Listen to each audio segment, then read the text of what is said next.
Assalamualaikum warahmatullahi wabarakatuh. Saya Mardia Malawat SPD, calon guru penggerak Angkatan 10 Kabupaten Maluku Tengah. Berikut adalah aksi nyata modul 1.4 Budaya Positif.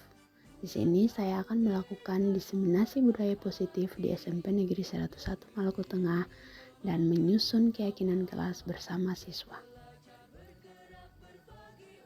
Adapun latar belakang dari penyusunan aksi nyata ini adalah karena belum menyeluruhnya pemahaman warga sekolah, terutama guru, tentang penerapan konsep-konsep budaya positif di lingkungan sekolah, seperti disiplin positif, motivasi perilaku manusia, teori motivasi, hukuman dan penghargaan, posisi kontrol guru, keyakinan kelas, dan restitusi. Sehingga diharapkan jika kegiatan ini dapat terlaksana, maka seluruh konsep inti ini dapat dipahami oleh seluruh warga sekolah dan pastinya akan terwujud perilaku budaya positif di lingkungan SMP Negeri 101 Maluku Tengah. Adapun tujuannya itu pertama meningkatkan pengetahuan dan pemahaman guru terkait penerapan budaya positif di lingkungan sekolah, terbentuknya motivasi intrinsik dari peserta didik dalam membuat keyakinan sekolah atau keyakinan kelas. Lalu tolok ukurnya adalah pertama terlaksananya diseminasi budaya positif di sekolah, terbentuknya keyakinan kelas melalui kegiatan kesepakatan kelas yang dilakukan bersama wali kelas dan siswa, murid dan guru konsisten menjalankan keyakinan kelas yang sudah disepakati serta terlaksananya penyelesaian masalah murid melalui segitiga restitusi. Lini masa dan dukungan dari kegiatan ini, lini masanya berkoordinasi dengan kepala sekolah, lalu berkoordinasi dengan wali kelas untuk kegiatan pembuatan keyakinan kelas, melakukan diseminasi budaya positif kepada rekan guru di sekolah, menyusun keyakinan kelas, dan hasil keyakinan kelas ini akan ditempel di masing-masing kelas. Berikut dukungan. Dukungan yang saya dapatkan yaitu dari kepala sekolah, rekan guru, peserta didik, wali kelas, lalu ada perlengkapan membuat keyakinan kelas itu sticky note, kertas berwarna, spidol, dan pena. Kemudian perlengkapan untuk diseminasi itu menggunakan materi, ada juga proyektor, laptop, sound system. Berikut aksi nyata diseminasi budaya positif. Assalamualaikum warahmatullahi wabarakatuh. Sebelumnya beta minta maaf sudah yang ibu-ibu dan punya waktu. Beta akan minta waktu 60 menit ke depan untuk kamu sama-sama berdiskusi dan saling memahami tentang budaya positif di SMP Negeri 101 Maluku Tengah. Jadi budaya positif yang dimaksudkan dengan budaya positif ini perilaku yang sesuai dengan nilai-nilai kebajikan. Nanti kamu akan diskusi tentang itu. Kemudian konsep inti dari budaya positif ini ada 6. Yang pertama itu disiplin positif dan nilai-nilai kebajikan, lalu teori motivasi, hukuman dan penghargaan dan restitusi, keyakinan kelas, kebutuhan dasar manusia, 5 posisi kontrol guru, serta ada segitiga restitusi. Ini nanti akan kita bahas. Yang pertama, sebelum kita mulai dengan disiplin positif dan nilai-nilai kebajikan, kita akan bikin satu kegiatan dulu untuk memancing kira-kira seperti apa budaya positif yang kita mau munculkan dalam kita punya diri sendiri. Ada satu kegiatan namanya cobalah buka. Jadi ibu-ibu berpasangan atau kalau yang di sini Miss, Ibu Syahir, Ibu Peter sisa 3 saja, lalu menentukan siapa yang mau tutup tangan dan siapa yang nantinya mau buka tangan. Merayu, jadi ada satu orang dia kepalkan tangan, nanti ada teman atau pasangannya itu entah mau bikin cara apapun, harus mau pakai rayu, paksaan, mau siksa, atau mau pokoknya bagaimana caranya supaya pasangannya itu bisa buka telapak tangan. Membayangkan bahwa di dalam genggaman itu ada sesuatu yang ibu-ibu dong genggam dengan erat dan tidak boleh ada orang luar yang mengganggu. Sedangkan nanti ada yang pasangannya itu dia berperan sebagai orang yang mau mengambil sesuatu yang ada di dalam genggaman itu. Silakan. Jadi nanti pilih siapa yang nanti mau kepal dan siapa yang nantinya mau rayu supaya kepalanya itu terlepas.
mau dengan rayuan, mau dengan perjanjian kalau kebuka tinggalnya di mana ibu? Oke,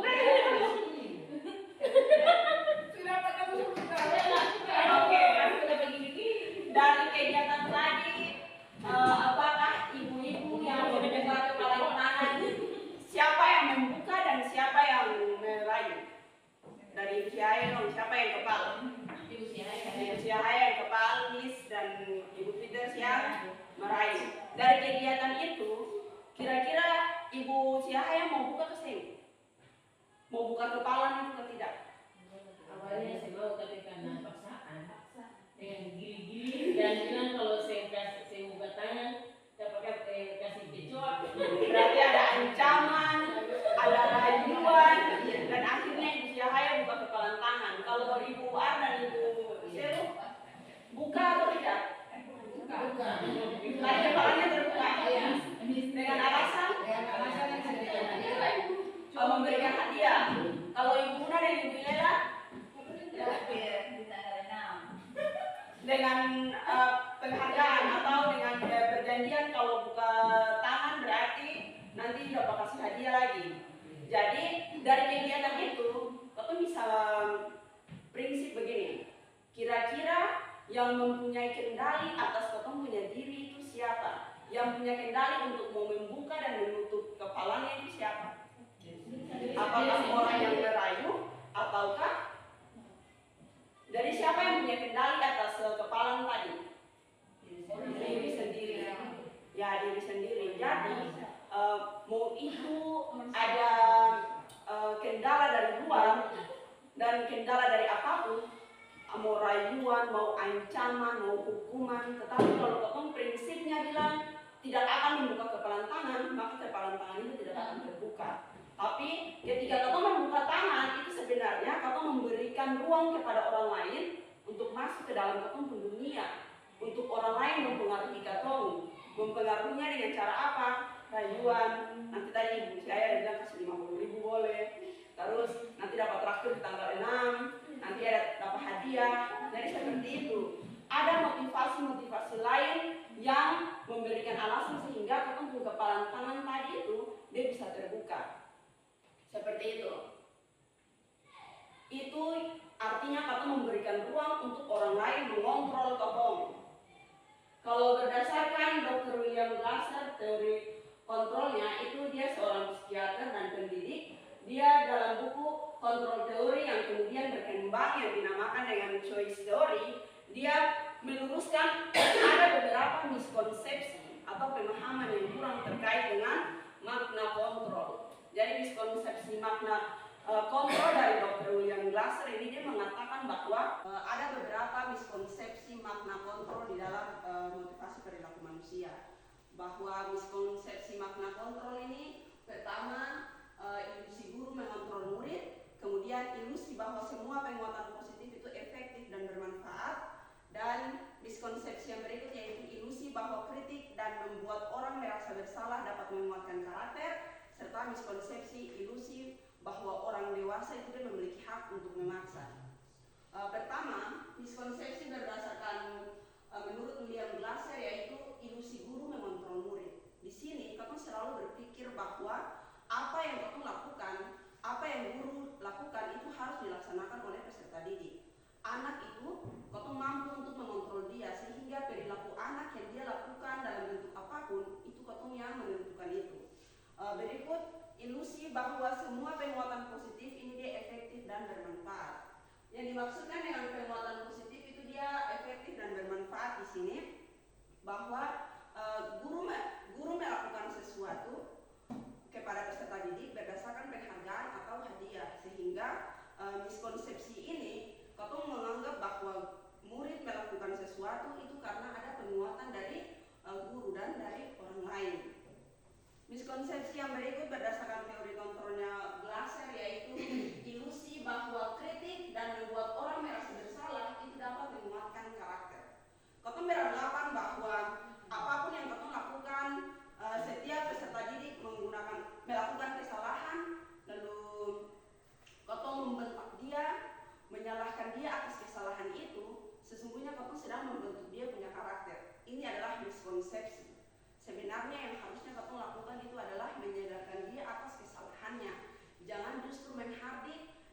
membuat dia sehingga merasa bersalah dengan tindakannya. Berikut ilusi bahwa orang dewasa ini memiliki hak untuk memaksa. Katong guru selalu memosisikan diri dan berpikir bahwa katong mampu mengontrol peserta didik, katong mampu mengontrol anak karena katong lebih dewasa daripada anak. Orang dewasa sering berpikir bahwa anak itu dia datang dengan keadaan yang kosong dan salah, lalu katong punya tugas untuk mengisi kekosongan itu dan membenarkan dia punya perilaku, membuat suatu perilaku yang dapat ditiru oleh dia. Tanpa katong lihat anak ini yang harusnya katong munculkan adalah motivasi intrinsik atau motivasi dari dalam. Lalu bagaimana seseorang bisa berubah kalau tidak dari hukuman, kalau tidak dari penghargaan dan dari miskonsepsi yang ada itu. Lalu bagaimana seseorang itu dia bisa berubah dari paradigma stimulus respon menuju kepada teori kontrol. Dalam Principle Center Leadership dari Stephen Covey, ini dia mengatakan bahwa ada tabel stimulus respon dan ada teori kontrol. Bahwa stimulus respon itu, katong berpikir bahwa realitas kita sama, sedangkan untuk teori kontrol itu berpikir bahwa kebutuhan manusia itu adalah berbeda. Artinya di dalam stimulus respon, katong berpikir bahwa setiap anak yang datang ke sekolah itu dia memiliki tujuan yang sama, sehingga guru selalu memberikan aturan-aturan untuk anak itu dia menyesuaikan dan untuk anak itu dia mengikuti perilaku itu tanpa katong menyadari bahwa harusnya teori kontrolnya itu adalah kebutuhan anak itu dia berbeda-beda, sehingga apa yang katong berikan kepada anak itu sesuai dengan kebutuhannya. Maka guru untuk sebelum melakukan proses pembelajaran harus ada dulu yang namanya asesmen diagnostik, asesmen di awal pembelajaran untuk mengetahui bagaimana kebutuhan anak dalam menerima pembelajaran. Apakah tingkatannya itu sudah sesuai dengan kemampuannya? Karena satu anak itu dia berbeda kemampuan dengan anak yang satunya. Kita tidak bisa langsung samaratakan semua kemampuan anak dan semua kebutuhan anak yang sama. Berikut stimulus respon yang berikut. Dalam stimulus respon itu orang berpikir bahwa semua orang melihat hal yang sama. Sedangkan di dalam teori kontrol, katong berpikir bahwa setiap orang itu memiliki gambaran yang berbeda. Ketika katong datang dengan katong punya tujuan yang berbeda, dengan kepala yang berbeda, dengan isi kepala dan pemikiran yang berbeda, pasti katong punya gambaran tentang dunia juga pastinya berbeda. Berikut, lalu bagaimana cara mendisiplin? Di sini ada makna disiplin bahwa dalam rangka menciptakan lingkungan positif, salah satu strategi yang perlu kita tinjau kembali adalah penerapan disiplin di sekolah. Katong tinjau dulu, apakah katong punya disiplin di sekolah ini sudah sesuai? Apakah katong melakukan disiplin kepada peserta didik ini dia memberikan imbas yang baik, ataukah justru dia memberikan trauma kepada peserta didik? Disiplin di sini itu setiap daerah memiliki disiplin yang berbeda-beda, dan ini sering menjadi perdebatan dari makna kata disiplin itu sendiri. Dalam budaya kita, kata disiplin ini dimaknai sebagai sesuatu yang dilakukan seseorang pada orang lain untuk mendapatkan kepatuhan. Jadi kita melakukan tindakan kepada peserta didik untuk harapannya peserta didik itu dia harus patuh kepada kita. Ini makna kita kepada kata disiplin ini, sehingga perilaku anak itu dia tidak berubah karena ada motivasi yang eksternal daripada guru. Lalu bagaimana untuk mau memunculkan nilai-nilai kebajikan agar anak ini dia mempunyai nilai-nilai kebajikan tanpa adanya hukuman dan penghargaan dari guru? Berikut ada nilai-nilai kebajikan dari beberapa instansi atau organisasi. Ada profil pelajar Pancasila yang seperti sudah kita ketahui bersama. Berikut ada IBO Premier Years. Lalu petunjuk seumur hidup dan keterampilan hidup, The Seven Essential Virtues, The Virtues Project atau proyek nilai-nilai kebajikan. Lalu ada 9 pilar karakter dari Indonesian Heritage Foundation. Untuk profil pelajar Pancasila sendiri, ini nilai-nilai kebajikannya adalah seperti yang sudah kita ketahui dan selalu kita terapkan: beriman, berilmu, bertakwa kepada Tuhan Yang Maha Esa dan berakhlak mulia, seperti berbudi pekerti luhur, kemudian mandiri, bernalar kritis, berkebinekaan global, bergotong royong dan kreatif.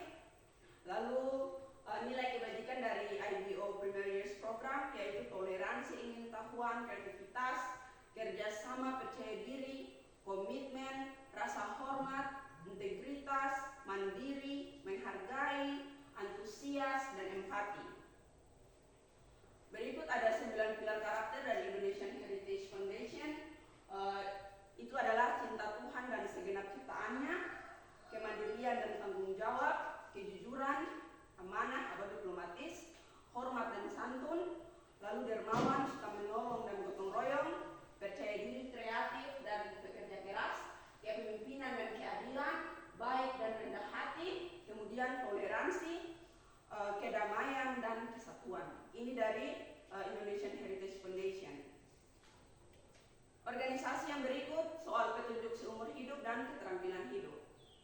Keterampilan hidupnya itu dapat dipercaya, lurus hati, pendengar yang aktif, tidak merendahkan orang lain, dan memberikan yang terbaik dari diri. Lalu ada juga The Seven Essential Virtues dan The Virtues Project atau proyek nilai-nilai kebajikan. Dari semua organisasi yang ada, itu tidak ada satupun nilai kebajikan yang mengarah kepada hal-hal negatif.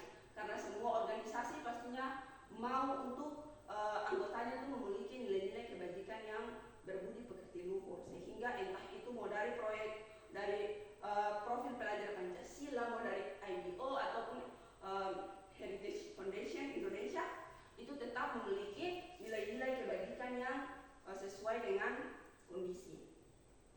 Lalu bagaimana untuk mau memunculkan motivasi perilaku manusia? Motivasi perilaku manusia ini menurut Dian Gosen dalam bukunya Restriction Goal Discipline, itu dia menyatakan bahwa ada 3 motivasi perilaku manusia. Pertama, motivasi perilaku manusia itu untuk menghindari ketidaknyamanan atau hukuman. Yang kedua, motivasi perilaku manusia untuk mendapatkan imbalan atau penghargaan dari orang lain. Lalu yang ketiga, itu adalah motivasi untuk menjadi orang yang mereka inginkan dan menghargai diri sendiri dengan nilai-nilai yang mereka percaya. Untuk yang pertama, motivasi untuk menghindari ketidaknyamanan atau hukuman. Ketika ketong datang terlambat, lalu tidak ada absen, tidak ada fingerprint, ketong akan menganggap itu sebagai hal yang biasa. Tetapi bagaimana kalau ketika fingerprint itu diberlakukan, apakah ketong masih datang terlambat? Pastinya kan sudah tidak, karena ketong mengharapkan sesuatu, karena ketong mempunyai motivasi untuk datang ke sekolah tepat waktu, itu untuk menghindari ketidaknyamanan atau hukuman. Berikut, untuk mendapatkan imbalan. Kalau datang terlambat, berarti daftar hadirnya itu pasti alfa. Kalau daftar hadir alfa, berarti tidak dapat tunjangan, seperti itu. Sehingga kalau tidak ada tunjangan, berarti kamu punya prosesnya itu akan lambat. Makanya kamu harus datang lebih awal supaya fingerprintnya itu bisa masuk dan dapat tunjangan. Maka ini, kamu datang lebih awal ke sekolah itu untuk memenuhi kamu punya motivasi mendapatkan imbalan atau penghargaan. Imbalannya apa? Yang tadi itu, untuk mendapatkan tunjangan. Berikut, untuk menjadi orang yang mereka inginkan. Kalau kamu percaya bahwa apa yang kamu lakukan itu untuk pengembangan kompetensi diri dan tidak ada urusan dengan penghargaan dan hukuman, maka kamu dengan sendirinya memotivasi diri secara internal dengan meyakini bahwa nilai-nilai yang kamu percaya itu dia bersifat kebajikan, sehingga tanpa penghargaan dan tanpa hukuman pun kamu akan datang tepat waktu. Berikut hukuman, konsekuensi dan restitusi. Untuk pertanyaan sebelum masuk di hukuman, konsekuensi dan restitusi, kita tanya dulu. Seandainya nih, kalau ibu-ibu menemukan ada peserta didik yang datang terlambat, lalu tidak menggunakan sepatu berwarna hitam. Dalam menangani masalah ini, ibu-ibu bikin dong lari keliling lapangan. Ini termasuk di dalam hukuman, konsekuensi, ataukah restitusi? Hukuman. Datang terlambat, tidak pakai sepatu berwarna hitam, lari keliling lapangan. Hukuman atau konsekuensi? Kalau hukum kita itu hukuman. Hukuman. Lalu menumpahkan minuman di lantai dan disuruh pel. Hukuman atau konsekuensi? Konsekuensi. Berikut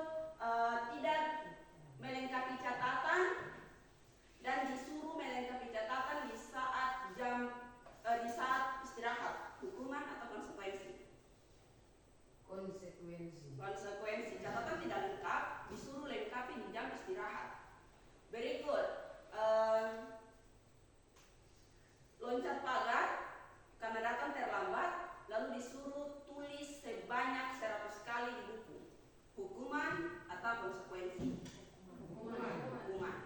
Jadi di sini ada hukuman, konsekuensi, dan restitusi. Berjemur di lapangan upacara karena tidak membawa buku tugas itu adalah hukuman. Hormat bendera saat jam pelajaran karena mengobrol dengan teman itu adalah hukuman. Berikut, mengangkat satu kaki di depan kelas karena tidak menjawab soal.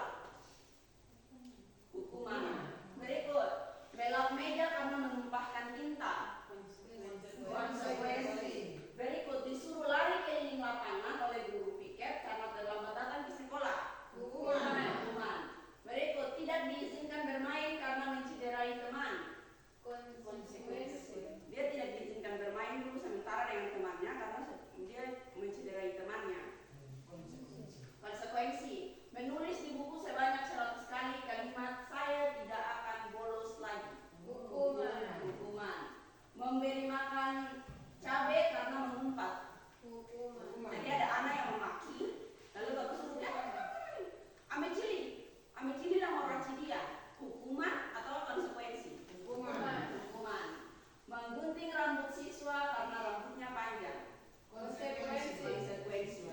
Lalu apa perbedaan antara hukuman, konsekuensi, dan restitusi?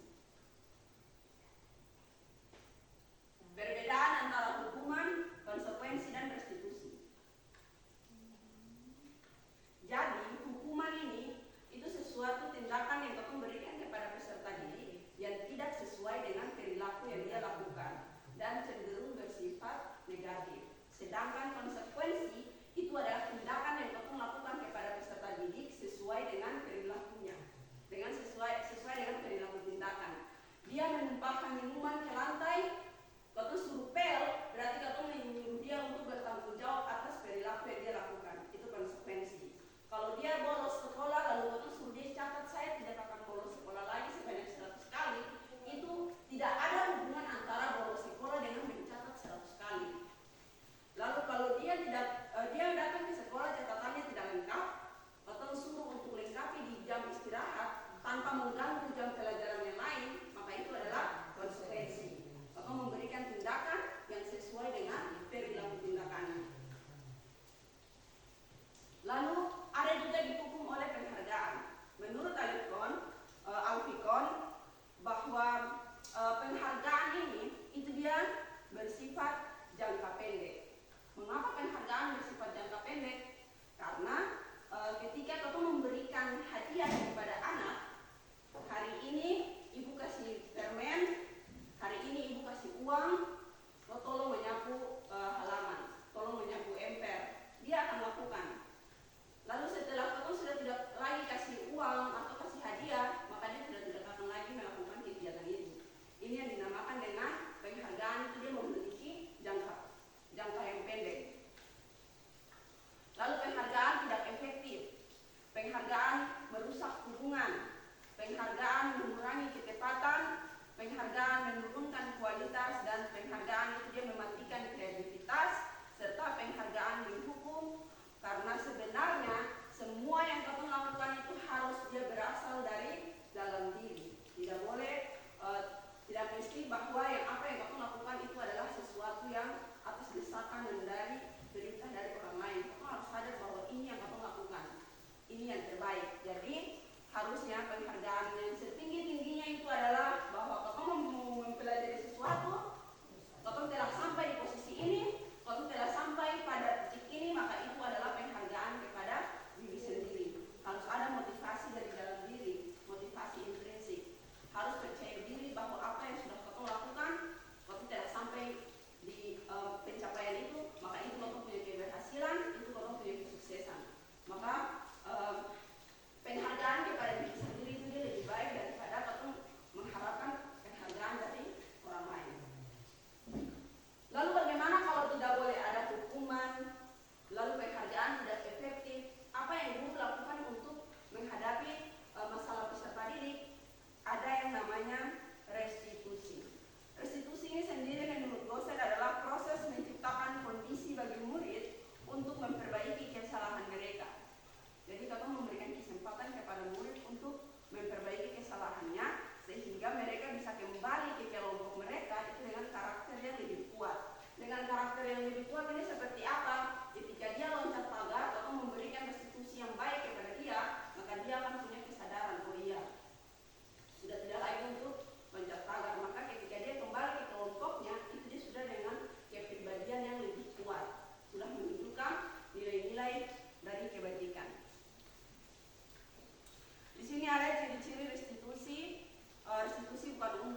kebebasan, kebutuhan akan kesenangan, dan kebutuhan akan penguasaan. Kebutuhan akan bertahan hidup ini seperti sandang, pangan, dan papan. Kau membutuhkan pakaian, kau membutuhkan makanan untuk dikonsumsi, kau membutuhkan rumah untuk tempat berlindung. Ini adalah kebutuhan untuk bertahan hidup atau survive. Lalu kebutuhan akan kasih sayang dan rasa diterima. Ketika kau memberikan tindakan yang baik kepada peserta didik, atau ada peserta didik yang menunjukkan sikap-sikap yang seolah-olah ingin mencari perhatian, itu sebenarnya dia membutuhkan kebutuhan ini. Kebutuhan akan kasih sayang dan rasa diterima. Ada anak itu yang dia berusaha untuk melakukan sesuatu agar menarik perhatian teman atau agar menarik perhatian orang tua dan guru. Padahal tanpa kita sadari, ini dia sedang mau mengisi kebutuhan dia, yaitu kebutuhan kasih sayang dan rasa diterima. Macam intramat, kau selalu mengeluh dia. Padahal sebenarnya di dalam kebutuhan dasar manusia, dia sedang membutuhkan kebutuhan kasih sayang dan rasa diterima. Bagaimana dia bisa diterima di teman-temannya untuk dalam proses pembelajaran? Ini yang harus kita sama-sama hadapi. Kira-kira seorang intramat ini bagaimana cara untuk menghadapi dia? Berikut kebutuhan akan kebebasan. Lalu dia mau mempunyai kebebasan karena ada lingkungan lain yang dia pelajari, yang dia sedang bergabung, lingkungan masyarakat yang lebih bebas daripada teman-teman seusia dia. Maka dia sudah mempunyai kebutuhan akan kebebasan dan tidak menginginkan kita untuk masuk ke dalam lingkungan itu, untuk menarik dia kembali. Berikut kebutuhan akan kesenangan dan kebutuhan akan penguasaan. Jadi untuk memenuhi kebutuhan ini, guru harus tahu dulu posisi kontrol guru itu sebagai apa. Sekali lagi menurut Jan Rosen, kebutuhan manusia ini dia berjalan sesuai dengan posisi kontrol guru. Posisi kontrol guru ini ada penghukum, pembuat merasa bersalah, posisi sebagai teman, posisi sebagai pemantau, dan posisi sebagai manajer. Kalau posisi sebagai penghukum dan pembuat merasa bersalah, ini dia masuk di dalam konsep identitas gagal, sedangkan teman, pemantau, dan manajer ini dia masuk di identitas yang sukses. Kenapa penghukum dan pembuat merasa bersalah masuk dalam identitas gagal? Karena penghukum ini dia cenderung menggunakan kata-kata atau kalimat yang kasar, mengintimidasi, menghardik, sedangkan tanpa menyelesaikan masalah. Untuk pembuat merasa bersalah, ini kita mencoba untuk membuat siswa dia merasa bersalah tanpa menyelesaikan permasalahannya. Dia bikin begitu, kalau saya begitu nanti ibu dapat marah dari kepala sekolah, kayak begitu. Ini adalah posisi pembuat merasa bersalah. Sedangkan untuk penghukum, itu kita selalu berpikir bahwa karena yang tadi, bahwa orang dewasa yang mengontrol anak, sehingga ketika kita memosisikan diri sebagai penghukum, anak melakukan kesalahan, langsung kita melakukan tindakan secara tanpa ada kesepakatan dengan anak. Kita langsung bilang bahwa dia telah menyalahi aturan, padahal tidak ada kesepakatan dan keyakinan yang sebelumnya dia susun bersama-sama.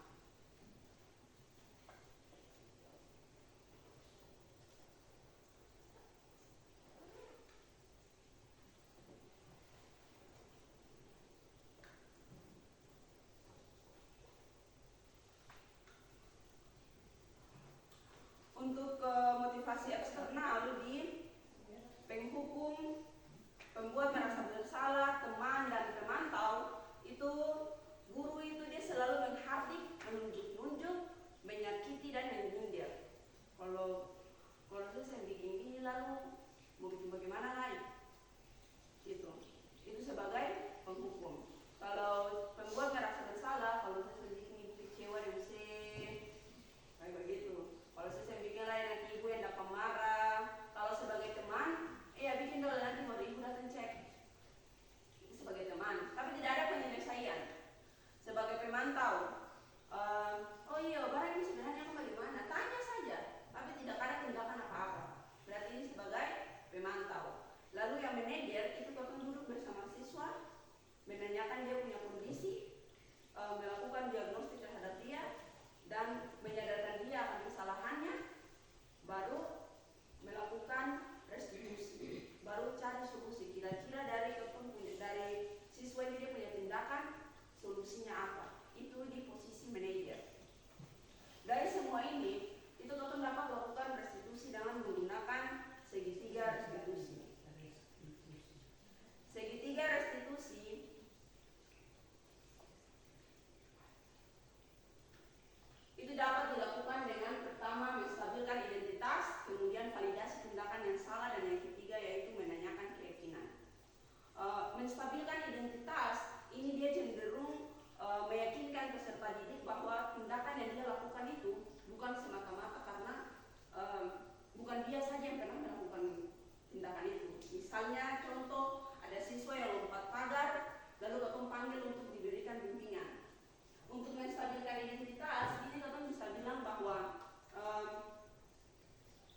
panggil dulu sini, lalu bikin stabilkan identitas, kenapa naik pagar, tahu gak sayang ibu panggil ke sini, tahu ibu, barang kenapa ibu panggil, barang kita naik pagar, barang kenapa naik pagar, tahu gak sayang kalau naik pagar itu baik ya sayang, tanya dia, jangan kamu bilang kalau naik pagar itu tidak bagus, naik pagar itu kalau contoh yang tidak baik, jangan langsung menjudge seperti itu menghardik, maka posisi kato di situ nanti jadinya penghukum, bukan lagi sebagai manajer, tanya, naik pagar itu bagus atau tidak, kalau dia bilang tidak, lalu bagaimana?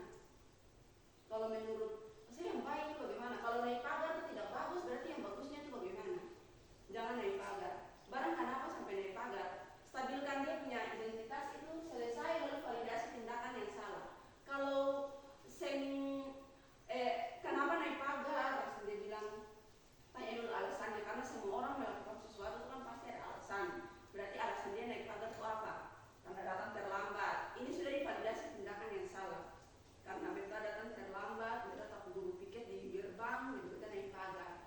Lalu kamu jelaskan lagi, distabilkan identitas. Lalu caranya bagaimana supaya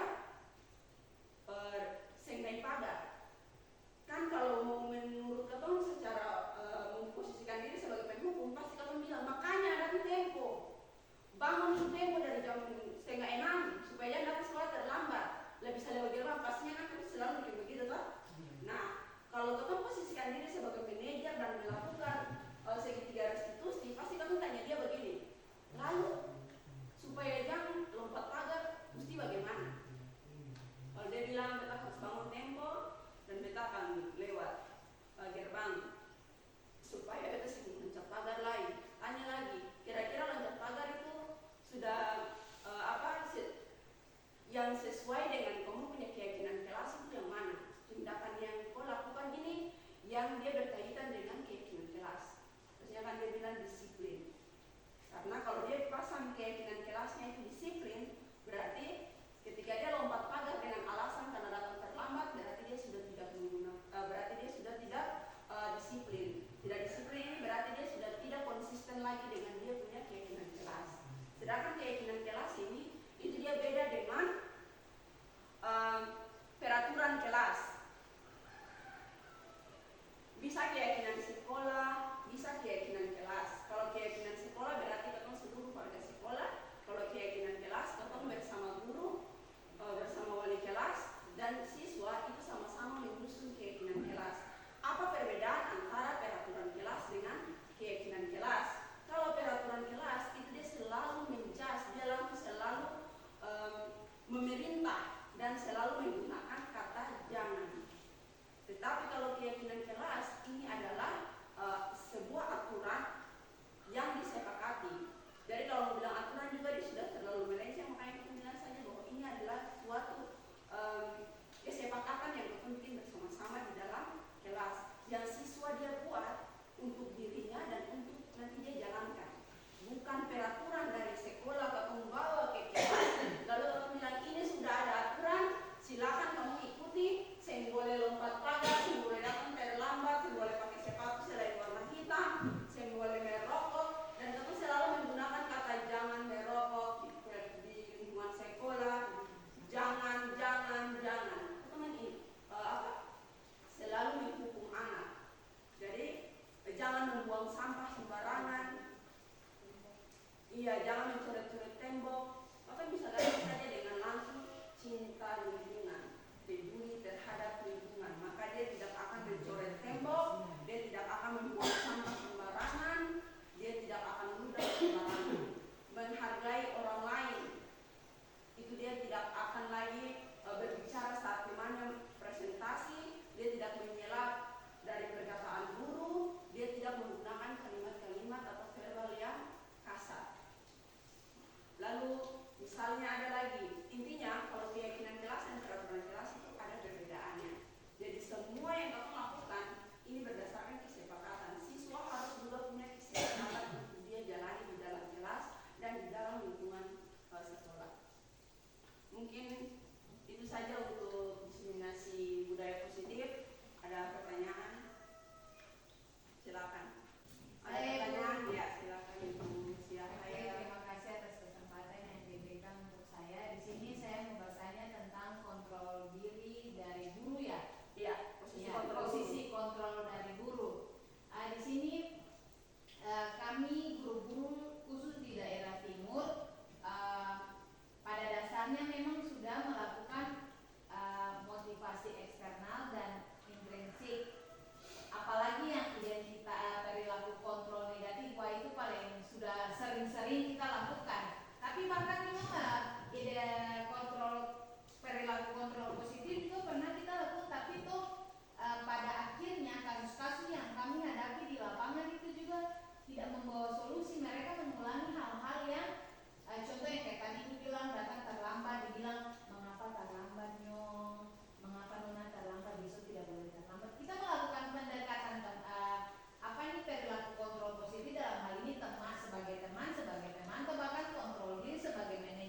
Tetapi ketika katong menghukum, setelah itu katong memberikan pengarahan, memvalidasi kesalahan dia, dan meyakinkan dia dengan keyakinan jelas yang harusnya sudah disusun duluan sebelum melaksanakan sebuah diskusi, maka dipastikan nilai-nilai kebajikan akan berjalan sesuai dengan apa yang katong inginkan. Entah itu nilai kebajikan produk belajar Pancasila yang sedang katong jalankan, ataupun nilai-nilai kebajikan dari organisasi-organisasi lain yang dari katong punya institusi sekolah. Itu seperti itu. Ada tambahan? Barangkali katong bisa sama-sama menjalankan budaya positif di lingkungan SMP Negeri 101 Maluku Tengah untuk bagaimana mengembangkan peserta didik itu dia memiliki identitas yang berhasil, bukan identitas yang menjadi pribadi yang berasa. Karena apa yang kamu lakukan sekarang itu semata-mata untuk peserta didik. Pembelajaran yang kamu lakukan itu adalah pembelajaran yang berpihak kepada peserta didik. Dan untuk mencapai pembelajaran yang bersifat kepada peserta didik, maka kamu harus melakukan juga proses awal. Harus ada asesmen yang penting untuk mengetahui kebutuhan peserta didik. Jadi peserta didik satu yang peserta didik yang lainnya, kebutuhannya seperti apa untuk kamu berikan obat yang sesuai dengan kebutuhan itu. Sehingga ketika kesalahan anak atau perilaku anak itu dia punya ada kesalahan yang fatal atau ada kesalahan yang seperti apa, itu kamu bisa lihat. Oh iya, ini bisa diselesaikan dengan kontrol ini, bisa dikontrol dengan ini, seperti itu. Jadi kamu menjadi guru itu bukan saja satu sifat, kamu menjadi segala-galanya. Mampu dari orang yang kamu menjadi dukun, kamu mau bagaimana ya, dari guru punya tugas yang luar biasa. Ada 20 peserta didik di dalam kelas, kamu harus mampu memahami 20 karakter anak, 20 pemikiran anak, 20 isi kepala. Seperti itu. Jadi kamu lagi akan melakukan asesmen 20 anak yang ada ini terbagi di dalam apa.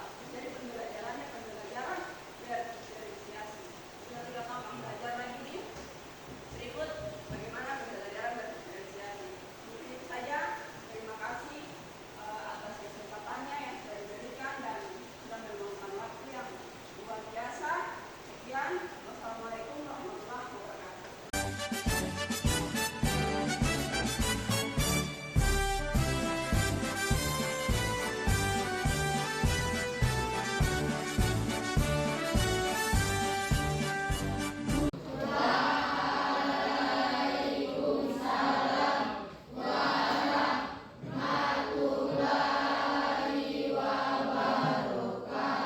Tentang keyakinan kelas. Sebelumnya pernah dengar keyakinan kelas? Pernah dengar Seng? Keyakinan kelas itu sejenis peraturan sekolah. Pernah dengar peraturan sekolah? Nah, ini sejenis peraturan kelas, tapi dia lebih ke keyakinan kelas. Kenapa namanya keyakinan kelas bukan peraturan kelas? Karena kalau peraturan kelas itu yang sudah ada lalu tinggal ngomong menyesuaikan. Sedangkan keyakinan kelas ini kamu sama-sama susun lalu kamu sepakati dan kamu sama-sama menjalankan itu. Dan untuk keyakinan kelas itu kamu menggunakan kalimat-kalimat yang positif. Jadi masing-masingnya harus punya kalimat-kalimat yang positif ya. Misalnya nih, kalau di peraturan kelas kan jangan membuang sampah sembarangan. Nah, kamu menghindari menggunakan kata jangan. Paham? Kamu menghindari kalimat kata jangan. Kamu pakai saja misalnya jangan membuang sampah sembarangan. Kamu pakai untuk keyakinan kelasnya itu menjaga kebersihan kelas atau menjaga kebersihan sekolah. Atau kamu bisa juga pakai untuk mencintai lingkungan. Lalu misalnya ada lagi jangan terlambat ke sekolah. Itu positif kan negatif? Positif kan negatif? Negatif karena ada kata jangan. Kamu ganti dengan keyakinan kelas menjadi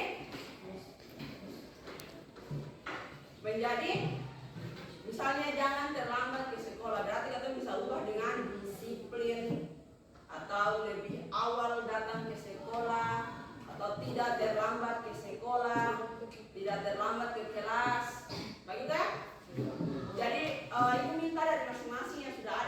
kelas ini masing-masing punya kira-kira kau mau bikin apa yang bisa kau jalankan akan, dan itu dia akan menjadi impact yang baik untuk kau punya kelas dan untuk sekolah. Seperti yang kayak tadi, datang tepat waktu, seperti itu kan?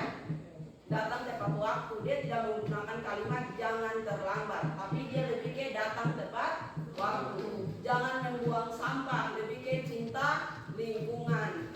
Jangan datang terlambat, ya lebih awal ke sekolah. Atau jangan lupa membawa buku catatan, lebihnya ke disiplin membawa buku yang sesuai dengan jam pelajaran. Paham Kak Seng? Paham. Nanti Ibu kasih ada kertas di sini sticky note. Masing-masing dari kamu silakan tulis kamu punya keyakinan yang mau potong sama-sama sepakati itu seperti apa.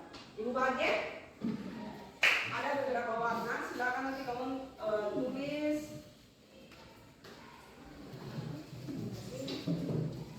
Lalu nanti tempel di papan saja. Karena nanti dari hasil yang kamu tempel itu baru kamu akan bikin dia dalam bentuk seperti poster untuk nanti ditempel di sini ya. Karena mengapa Ibu minta tempel dulu di papan supaya kamu sepakati dulu, jangan sampai ternyata ada beberapa orang yang punya keyakinan kelas yang sama toh. Oke.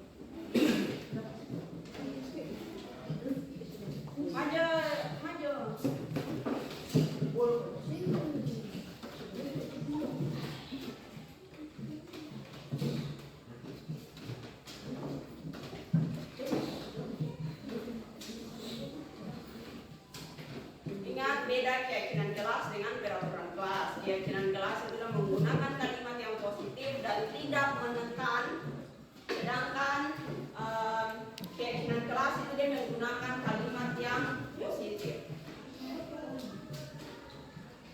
Oke, silakan tulis. Kira-kira kamu mau tulis seperti apa? Sejenis peraturan kelas tapi dia menggunakan kalimat yang positif. Ayo. Tulis dulu, baru tempel, maju tempel di depan.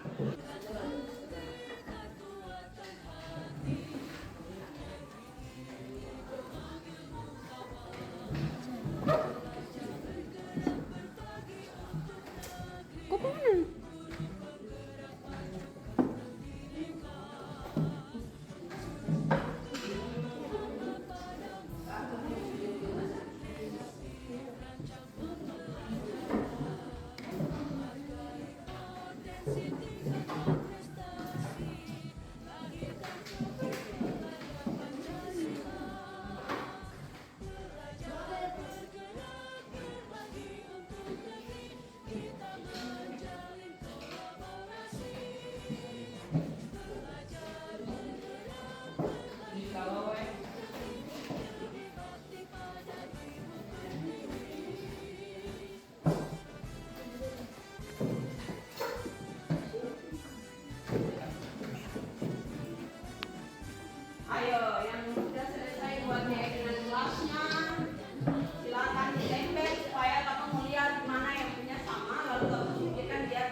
dengan kelas saja.